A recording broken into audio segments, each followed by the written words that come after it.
Movie के शुरू में हम एक घर को देखते हैं जहां पर पुलिस को बहुत सारे लोगों की लाशें मिलती है जिन्हें बड़ी बेरहमी से और दर्दनाक तरीके से मौत के घाट उतारा गया था। यहीं पर पुलिस को एक लड़की की डेड बॉडी भी मिलती है जो जमीन में दफन थी, लेकिन उस लड़की की बॉडी पर किसी भी तरह का कोई जख्म और निशान नहीं था। उस लड़की की बॉडी को देखकर ऐसा लग रहा था जैसे ये अभी अभी यहाँ आकर के नींद में सोई है। पुलिस को काफी ढूंढने के बाद भी उस लड़की की आइडेंटिटी नहीं मिलती। यहाँ पर एक लेडी पुलिस ऑफिसर दूसरे ऑफिसर से कहती है कि ये सारे लोग इस घर से बाहर जाने की कोशिश कर रहे थे। यहाँ पुलिस को इस लड़की की मौत के बारे में कुछ भी पता नहीं चलता। तब ये इसकी बॉडी को पोस्टमार्टम के लिए ऑटोप्सी सेंटर भेज देते हैं। ऑटोप्सी सेंटर में हम दो बाप बेटों को देखते हैं जिनमें बाप का नाम टॉमी और बेटे का नाम ऑस्टिन है। ये दोनों बाप बेटे एक जली हुई बॉडी का पोस्टमार्टम कर रहे थे। टॉमी और ऑस्टिन का ये प्रोफेशनल काम है और कई सालों से ये इस काम को करते आ रहे हैं और इन्होंने अपने घर को ही ऑटोप्सी सेंटर बना रखा है। अब ये दोनों बाप बेटे उस जली हुई बॉडी का पोस्टमार्टम करके उसकी रिपोर्ट बनाते हैं और उसे एक रेफ्रिजरेटर में रखकर यहाँ से जाने लगते हैं। तभी यहाँ पर ऑस्टिन की गर्लफ्रेंड एमा आ जाती है। ये दोनों किसी मूवी को देखने जाने वाले हैं, लेकिन एमा यहाँ पर ऑस्टिन से उस जली हुई डेड बॉडी को देखने की जिद करती है, लेकिन ऑस्टिन उसे डेड बॉडी दिखाने से मना कर देता है और कहता है कि तुम नहीं देख सकोगी और डर जाओगी। तब टॉमी ऑस्टिन से कहता है कि इसे कोई भी एक डेड बॉडी दिखा दो। अब एमा उन डेड बॉडियों में से एक डेड बॉडी पसंद करके बाहर निकालती है और उस डेड बॉडी पर एक घंटी बंधी हुई थी, जिसे देखकर एमा ऑस्टिन से कहती है कि ये घंटी क्यों बंधी हुई है। यहाँ पर टॉमी उसे कहता है कि कभी कभी इंसान कोमा में चला जाता है और हम उसे मरा हुआ समझ लेते हैं। जब वो कोमा में होता है और थोड़ी हरकत करता है तो ये घंटी बजने लग जाती है। यहाँ हमें पता चलता है कि टॉमी अभी भी उस पुराने जमाने के तरीके को फॉलो करता है। अब ऑस्टिन और एमा जैसे ही मूवी देखने के लिए यहाँ से रवाना होते हैं, तभी पुलिस वाले उस लड़की की बॉडी यहाँ लेकर के आ जाते हैं जिसका नाम जेनी है। पुलिस वाले ऑस्टिन से उसके बाप टॉमी के बारे में पूछते हैं, तब वो पुलिस वालों को अंदर भेज देता है। अब यहाँ ऑस्टिन एमा से माफी मांगते हुए उसे कहता है कि शायद आज कोई इमरजेंसी है, इसलिए मैं तुम्हारे साथ मूवी देखने नहीं जा सकूंगा। ऑस्टिन और एमा की बातों से हमें पता चलता है कि ऑस्टिन इस पोस्टमार्टम के काम को छोड़ना चाहता है, लेकिन इसके लिए अपने बाप से बात करने की उसकी हिम्मत नहीं होती। फिर एमा उसे फिर कभी मूवी देखने का कहकर यहाँ से चली जाती है। अब ऑस्टिन जैसे ही अंदर जाता है वो पुलिस वाला टॉमी से कहता है कि मुझे कैसे भी करके इस लड़की की पोस्टमार्टम रिपोर्ट सुबह तक चाहिए। यहाँ पर टॉमी ऑस्टिन से कहता है कि तुम्हें एमा के साथ चले जाना चाहिए था, इस लड़की का पोस्टमार्टम मैं अकेले ही कर देता। अब ये दोनों बाप बेटे जेनी का पोस्टमार्टम करने की तैयारी शुरू करते हैं और जब उसकी बॉडी को देखते हैं तो इन्हें कहीं भी कोई चोट और खरोंच के निशान नजर नहीं आते, लेकिन तभी उन्हें हाथों की कलाई और पैर के टखनों की हड्डियां पूरी तरह से टूटी हुई नजर आती है। लेकिन इसके बावजूद भी उसके पैरों पर और हाथ पर किसी भी तरह की सूजन और निशान नजर नहीं आते। अब ऑस्टिन जेनी के मुंह को खोल करके देखता है तो उसे उसकी जीभ कटी हुई दिखाई देती है, लेकिन उसे किसी भी चीज से नहीं काटा गया था, बल्कि जेनी ने अपनी ही जीभ को अपने ही दांतों से काट लिया था। तभी ऑस्टिन को उसके मुंह के अंदर कुछ चीज फंसी हुई नजर आती है। जब वो माइक्रोस्कोप लगा करके देखता है तो उसे कोई धागा और रस्सी की तरह नजर आता है। फिर वो उसे बाहर निकाल कर लेबोरेटरी में भेज देता है। तभी ऑस्टिन को जेनी की नाक से एक मक्खी बाहर निकलती हुई दिखाई देती है, फिर नाक से थोड़ा खून भी निकलता हुआ दिखाई देता है। अब टॉमी जब जेनी की आंखों को खोल करके देखता है तो वो पूरी तरह से ग्रे हो चुकी थी। यहाँ हमें पता चलता है कि किसी इंसान की आंखें ग्रे तब होती है जब वो कई साल पहले मर चुका हो, लेकिन जेनी की बॉडी को देखकर ऐसा लग रहा था कि ये अभी अभी मरी है। तभी यहाँ पर रखे हुए रेडियो में ऑटोमेटिक ही सॉन्ग चेंज हो जाता है, लेकिन ये दोनों बाप बेटे इसकी तरफ बिल्कुल भी ध्यान नहीं देते। अब टॉमी ऑस्टिन से कहता है कि इस लड़की की मौत में कुछ तो अजीबोगरीब बात है। वो अपने बेटे से कहता है कि मैंने अपनी लाइफ में कभी भी ऐसी अजीबोगरीब बॉडी का पोस्टमार्टम नहीं किया है। अब टॉमी ऑस्टिन से कहता है कि हमें इस लड़की की बॉडी को चीर कर इसके हार्ट और लंग्स को देखना होगा। अब जैसे ही टॉमी एक चाकू से जेनी की बॉडी को काटने लगता है, तभी रेडियो में एक सॉन्ग अपने आप बजना शुरू हो जाता है, जिसका मतलब ये था कि कोई जेनी की बॉडी को काटने से रोक रहा हो। लेकिन टॉमी और ऑस्टिन इस सॉन्ग पर भी ध्यान नहीं देते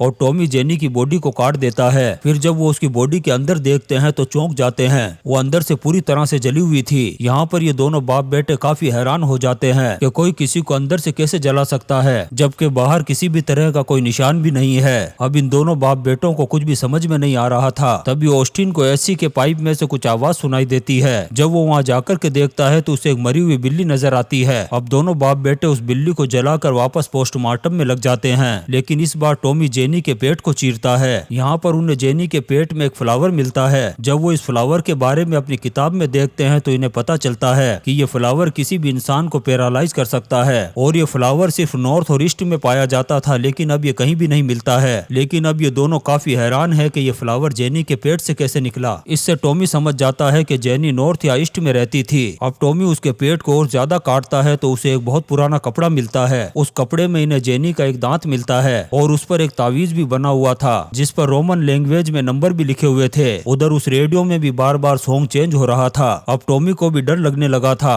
वो अपने बाप को ये पोस्टमार्टम सुबह करने के लिए कहता है। तभी टॉमी को जेनी की बॉडी पर एक अजीब सा निशान दिखाई देता है। फिर वो उसकी बॉडी पर से पूरी स्किन को निकाल देता है। तब ये दोनों बाप बेटे देखते हैं कि जेनी की पूरी बॉडी पर वही तावीज बना हुआ है जो उस कपड़े पर बना हुआ था। ये देखकर ऑस्टिन अपने बाप टॉमी से कहता है कि ये कैसे मुमकिन है कि कोई किसी की स्किन के अंदर उसकी बॉडी पर कैसे लिख सकता है। अभी ये दोनों इस बारे में सोच ही रहे थे तभी यहाँ पर सारी लाइटें टूट जाती है। ये देखकर टॉमी एक बैकअप लाइट को जैसे ही ऑन करता है वो देखता है कि यहाँ से सारी बॉडीज गायब हो चुकी है और वो जल्दी से ऑस्टिन को यहाँ से बाहर निकलने के लिए कहता है। अब ये दोनों यहाँ से ऊपर जाने की कोशिश करते हैं लेकिन लिफ्ट भी काम नहीं कर रही थी। तब ये सीढ़ियों से जाने लगते हैं। तभी ये देखते हैं कि एक पेड़ गिरने से बाहर जाने का रास्ता बंद हो चुका है। अब ये दोनों बाप बेटे अपने ऑफिस में जाकर अंदर से दरवाजा बंद कर लेते हैं और टॉमी पुलिस को कॉल लगाता है। तभी इन्हें दरवाजे पर बेल बजने की आवाज सुनाई देती है जिससे ये दोनों बाप बेटे काफी घबरा जाते हैं और कंपकपाने लगते हैं क्योंकि बेल सिर्फ डेड बॉडी के पैरों में बंधी हुई थी।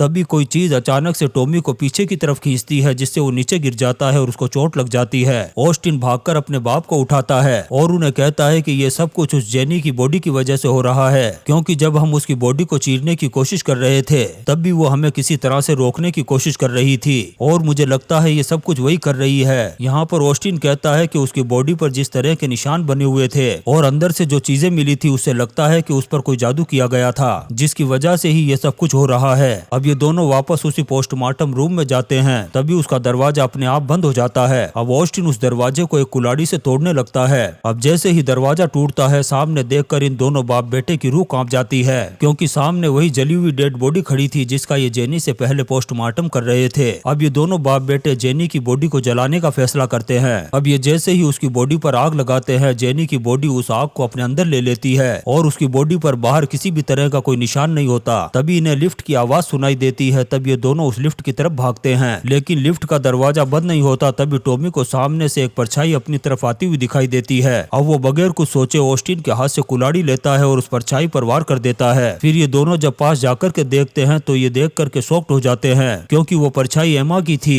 वो ऑस्टिन से मिलने के लिए वापस यहाँ आई थी लेकिन टॉमी के हाथ से वो मारी जा चुकी है। अब टॉमी ऑस्टिन को लिफ्ट में लेकर के जाता है लेकिन ऑस्टिन एमा की मौत से काफी दुखी हो गया था। यहाँ पर टॉमी ऑस्टिन से कहता है कि हमें जल्दी से जल्दी जेनी के बारे में पता करना होगा नहीं तो हम उसके हाथों से मारे जाएंगे। अब ये दोनों वापस पोस्टमार्टम रूम में आ जाते हैं। अब ये जेनी के ब्रेन का पोस्टमार्टम करते हैं। तभी टॉमी देखता है कि उसका ब्रेन अभी भी जिंदा है और वो काम कर रहा है। इसका मतलब था कि जेनी अभी भी जिंदा है। अब टॉमी उस कपड़े को चेक करता है जो जेनी के पेट से मिला था। जब वो उसे गौर से देखता है तो उसे उस पर लेविटिक्स 20 और 16 सेंचुरी लिखा हुआ दिखाई देता है। यहाँ टॉमी समझ जाता है कि लेविटिक्स 20 बाइबल का एक चैप्टर है। टॉमी फौरन बाइबल के उस चैप्टर को खोलता है और उसे पढ़ना शुरू कर देता है। तब उसे पता चलता है कि 16 सेंचुरी में बहुत सारी लड़कियों को डायन समझ करके मौत के घाट उतार दिया जाता था। यहाँ टॉमी ऑस्टिन से कहता है कि जेनी भी उन्हीं लड़कियों में से है जो 16 सेंचुरी से अभी तक जिंदा है और उस तकलीफ को बर्दाश्त कर रही है और अब वो भी एक डायन बन चुकी है क्योंकि जब हमने इसका पोस्टमार्टम करना शुरू किया तब इसे तकलीफ हो रही थी और अब ये वही तकलीफ हमें देना चाहती है। तभी वो जली हुई डेड बॉडीज वापस आने लगती है। ये देखकर टॉमी जेनी की आंखों में आंखें डाल करके कहता है कि प्लीज मेरे बेटे ऑस्टिन को यहाँ से जाने दो और मैंने तुम्हारे पेट को चीरा था इसलिए तुम अपना बदला मुझसे ले सकती हो। ऐसा कहते ही टॉमी के हाथ और पैरों की हड्डियां उसी तरह से टूट जाती है जिस तरीके से जेनी की टूटी हुई थी। टॉमी के अंदर की बॉडी भी उसी तरीके से जलने लगती है जिस तरह से जेनी की जली हुई थी। इतनी खतरनाक तकलीफ को देखकर टॉमी ऑस्टिन से कहता है कि बेटा जल्दी से मुझे मौत के घाट उतार दो। टॉमी को इतना तड़पता हुआ देखकर ऑस्टिन ना चाहते हुए भी अपने बाप को जान से मार देता है। तभी ऑस्टिन को ऊपर से कुछ आवाज सुनाई देती है जिसे सुनकर वो ऊपर की तरफ भागता है लेकिन वहाँ पहुंचते ही दरवाजा बंद हो जाता है। तभी वो पीछे मुड़कर के देखता है तो उसे अपने बाप टॉमी की लाश खड़ी हुई दिखाई देती है जिसे देखकर वो काफी डर जाता है और उसका पैर स्लिप हो जाता है और वो नीचे गिर जाता है जिससे उसकी भी मौत हो जाती है। अब जैसे ही सुबह होती है वो पुलिस वाले जेनी की ऑटोप्सी रिपोर्ट लेने के लिए यहाँ आते हैं। तभी यहाँ पर उन्हें टॉमी और ऑस्टिन की लाश पड़ी हुई मिलती है। इनकी लाशों को देखकर पुलिस वाला समझ जाता है कि ये तो बिल्कुल उसी घर में हुए क्राइम की तरह है जहाँ से उन्हें जेनी की बॉडी मिली थी। अब पुलिस वाले जेनी की बॉडी को देखते हैं जो बिल्कुल वैसी ही थी जैसी यहाँ लाई गई थी। अब ये पुलिस वाले जेनी का पोस्टमार्टम करने के लिए दूसरे ऑटोप्सी सेंटर में भेज देते हैं। इसका मतलब था कि अभी बहुत सारे लोग जेनी के हाथों से मरने वाले हैं और इसी सीन के साथ ये शानदार movie The Autopsy of Jane Doe खत्म हो जाती है। दोस्तों हम आपके लिए ऐसी ही इंटरेस्टिंग मूवीज एक्सप्लेन करते रहेंगे, तो आप चैनल को सब्सक्राइब जरूर करें और लाइक और कमेंट्स भी करें। Thank you.